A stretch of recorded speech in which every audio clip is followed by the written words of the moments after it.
Selamat malam semuanya. Assalamualaikum warahmatullahi wabarakatuh. Ketemu lagi di mata kuliah IMK, Interaksi Manusia dan Komputer, di mana malam ini kita akan melakukan pertemuan ke-13. Sebentar, saya share dulu ya. Oke, bentar.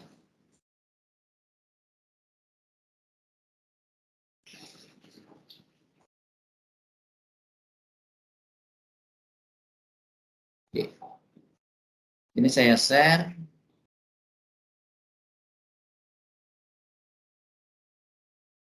Saya share screen.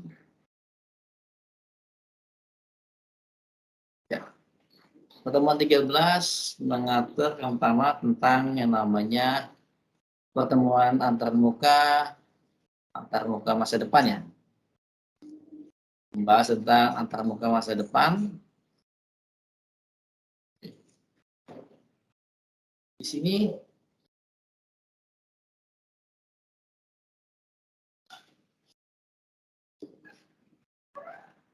sebentar.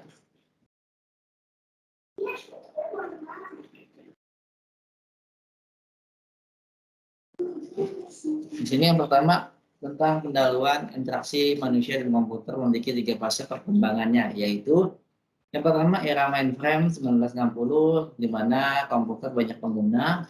Yang kedua era PC 1980 satu komputer satu user. Sekarang era mobile di mana beberapa komputer per user, jadi ada beberapa komputer per user. Kemudian apabila dilihat dari evaluasi antarmukanya dibagi menjadi 6 fase. Fase pertama, proses 90-an, antarmuka pada tingkatan hardware untuk teknik yaitu switch valve. Tahun 60-70 antarmuka pada tingkatan programan, contohnya COBOL dan Fortran. Tahun 1970 sampai 90 antarmuka pada tingkat interupsi.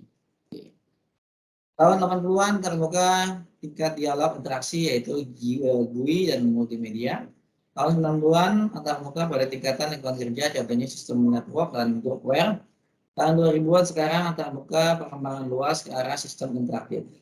User interface di masa depan akan meningkat pada user audio, animasi objek, 3D hingga UI. Modern yang realistisnya Maya untuk perkembangan sendiri yaitu interaksi UI lebih banyak menggunakan orientasi objek daripada pengolahan fungsi. Teknologi masa depan, teknologi holografik merupakan teknologi yang menggunakan hologram untuk menampilkan output, jadi cara hologram ya, kayak di film-film Matrix ya.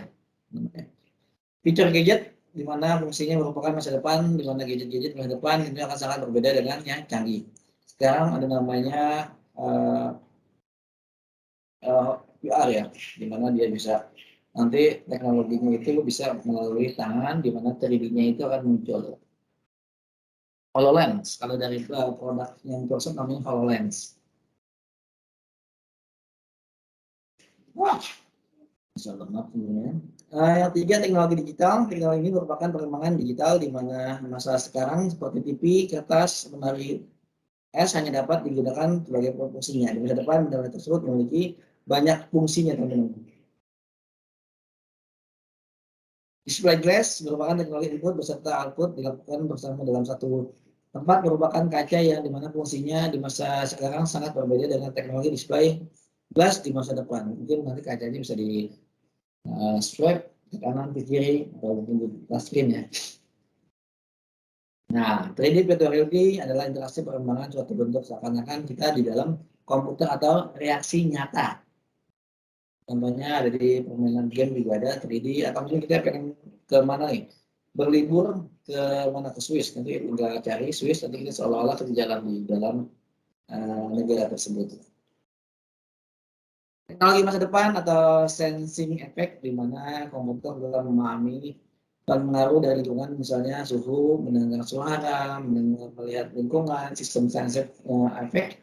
Begitu membantu manusia dalam melakukan aktivitas sehari-hari dan juga biasanya digunakan untuk wearable, komputer, dan aksesorisnya.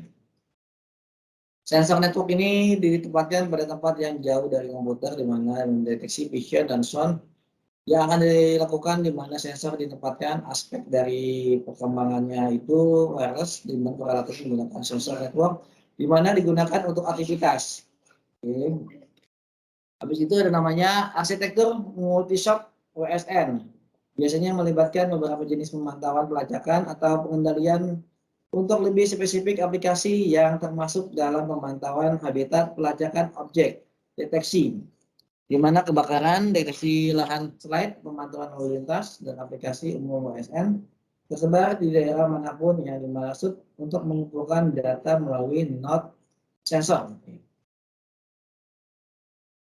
Cyborg merupakan aspek dari artificial intelligence, di mana perkembangannya interaksi manusia dan komputer semakin meluas, di mana komputer mini dimasukkan ke dalam suatu robot cyborg sehingga berfungsi sebagaimana mestinya. Saat penerjemahan bahasa nanti mungkin ada namanya perkembangannya menganalisis suara hewan ke diterjemahkan ke bahasa manusia.